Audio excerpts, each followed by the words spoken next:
अस्सलाम वालेकुम नाजरीन, आप देख रहे हैं मेरा यूट्यूब चैनल हामिद टॉक। आज जिस मौजू पर मैं आपसे बातचीत करूंगा वो है खिलाफत उस्मानिया। जी, आपने इससे पहले भी सुना होगा खिलाफत उस्मानिया या ऑटोमन एम्पायर, जिसके बारे में हम सुनते आए हैं। एक बहुत बड़ी एम्पायर थी, उसके वजूद में आने की क्या वजूहत थी या उसके जो फ़ाल हुआ था उसके पीछे क्या वजूहत थी, हम आज वो डिस्कस करेंगे। ज़्यादा डीपली मैं नहीं बताऊंगा आपको, क्योंकि ये एक वीडियो बहुत लंबी बन जाएगी। इस वजह से मैं चाहता हूँ कि मैं आपको छोटे छोटे जो उसके पार्ट्स हैं वो एक्सप्लेन कर दूँ। उसका पीक टाइम, उसका जब राइज़ हुआ और कब उसका फ़ाल हुआ और उसकी वजूहत क्या थी। सबसे पहले जो खिलाफत थी वो 13वीं सदी के आखिर में वजूद में आई। 1299 में जो अर्तुगरुल गाज़ी का बेटा था उस्मान गाज़ी अव्वल, उसने इसकी बुनियाद रखी और उसी के नाम से फिर ये खिलाफत उस्मानिया आगे चलती आई और फिर उनकी नस्लों ने आगे सल्तनत ये कायम रही और उन्होंने पूरी, आप कह सकते हैं कि आधे दुनिया पे हुकूमत की 600 साल तक। तो ये अर्तुगरुल गाज़ी जो था ये सलमान शाह का बेटा था, जो कि काई कबीले का सरदार था। तो ये बहुत ही बहादुर था, अपने भाइयों में बहादुर जंगजू था और जिहाद का इसे बहुत शौक़ था। तो उस टाइम के जो हमारे बुज़ुर्गान दीन थे, उन्होंने इसको राह रास्त पे लगाया और उन्होंने इसको बताया कि अल्लाह के हुक्म के मुताबिक आप कैसे जिहाद करेंगे। और तब उस टाइम दोनों तरफ से मंगोलों और बैजेंटाइन एम्पायर, जो दो बड़ी एम्पायर थी, उन्होंने हर तरफ खून रेज़ी की हुई थी। तो उस दरमियान ये जद्दोजहद करते करते अर्तुगरुल गाज़ी ने अपनी बहादुरी के जो है उससे एक छोटी सी सल्तनत बनाई और फिर उसके बेटे ने उसे आगे बढ़ाया, उस्मान गाज़ी ने। उस्मान गाज़ी के बाद उसका बेटा ओरहान गाज़ी जो था उसने भी इसे आगे लेकर चलता गया और इस तरह से ये सल्तनत वजूद में आई। जो इसका पीक टाइम था, उससे पहले मैं आपको बता दूं कि एक ऐसा इवेंट था जिसने इस सल्तनत को एकदम से खड़ा कर दिया, उठा दिया जिसे कहते हैं। वो था सुल्तान मोहम्मद फ़ातेह ने जब कस्तंतुनिया फ़तह किया।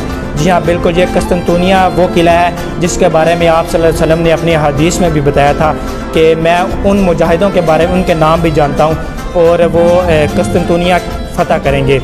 तो ये कस्तंतुनिया जो है ये बैजेंटाइन एम्पायर थी और वहाँ पे वो बहुत ही लंबे अरसे से, मतलब कैसे सदियों से वहाँ पे बुर्जुमान थे और उस किले को फ़तह करना इस्लाम का एक बहुत बड़ा, एक आप कह सकते हैं, एक कारनामा सर अंजाम दिया सुल्तान मोहम्मद फ़ातेह ने और उसकी अफवाज ने। बहुत ही जंग था वो भी। और उसके बाद जो एक पीक टाइम था जहाँ पे सल्तनत ने बहुत आप कह सकते हैं खड़ी हुई अपने पाँव पे, वो था सलमान अज़ीम के एक दौर था। वहाँ पे इनके पास दौलत भी थी, इनके पास पावर भी थी। और सुल्तान अज़ीम वो आदमी है जिसने लॉ ऑफ यूनिफॉर्म जो सिस्टम है वो मुतारफ़ करवाया। उसने अदब और आर्ट्स को जनाब खुशामदीद का अपने दौरे सल्तनत में। फिर उसके बाद ये सिलसिला चलता रहा और जो इस सदी सुल्तान जो सलमान अज़ीम थे, उन्होंने अपने दौरे हुकूमत में एक सिल्क रोड, एक तजारती रास्ता था जिस पे यूरोपियन कंट्री जो है वो तजारत के लिए जिसे इस्तेमाल करते थे, उस रास्ते के ज़रिए यूरोप को, क्योंकि इनके साथ मतलब था, तो उसके ज़रिए इन्होंने बहुत तरक्की की।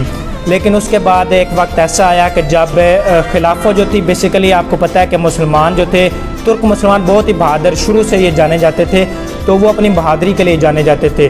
तो जब जर्मनी की यूरोप के साथ जंग चल रही थी, तो तब हमने जो हमारे तुर्क भाई थे या सल्तनत थी, खिलाफत थी, उन्होंने जर्मनी का साथ दिया।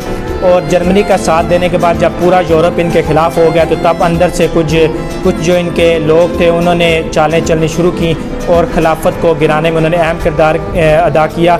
और ख़िलाफ़त का जो इख्तिताम था वो हुआ था नवंबर 1 को 1922 को।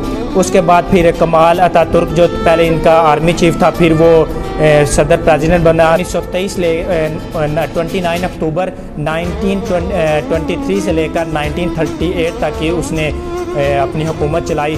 और उसके बाद ये तुर्की मुकम्मल तौर पे जो खिलाफत थी वो टर्की में चेंज हो गई। और टर्की आपको पता है कि एक सेकुलर और वेस्टर्न जो है ना कंट्रीज़ में उसका शुमार होता है। और फिर वहाँ से खिलाफत के नामो निशान ख़त्म हो गए।